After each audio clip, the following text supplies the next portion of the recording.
News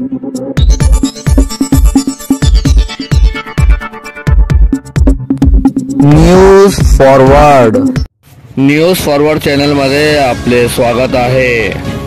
शिक्षण क्षेत्रातील मोठी बातमी, तो निर्णय अखेर रद्द। पहा न्यूज फॉरवर्डची सविस्तर रिपोर्ट। विद्यार्थ्यांच्या पाठीवरील दप्तराचे वजन कमी व्हावे यासाठी माजी शालेय शिक्षण मंत्री दीपक केसरकर यांच्या कार्यकाळात पाठ्यपुस्तकांना वह्यांची पाने जोडण्याचा निर्णय घेण्यात आला होता। याची अंमलबजावणी सर्व सरकारी अनुदानित शाळांमध्ये शैक्षणिक वर्ष 2023-24 पासून सुरू करण्यात आली होती।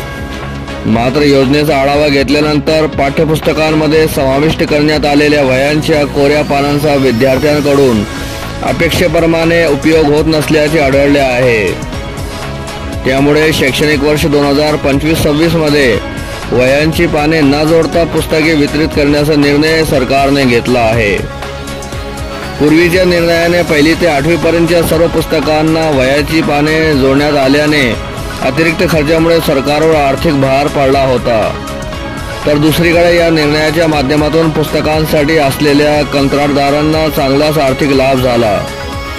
वह्यांची पाने जोडल्याने विद्यार्थ्यांना विविध विषयांची नोंद करणे तसेच त्या संदर्भातील आकलन क्षमता वाढेल अशी अपेक्षा होती।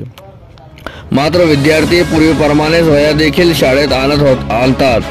हे समोर आल्याने या उपक्रमाचा विद्यार्थ्यांना उपयोग होत नसल्याचा निष्कर्ष काढत नवीन शासन निर्णयानुसार वह्यांची पाने जोडण्याचा निर्णय रद्द करण्यात आला आहे।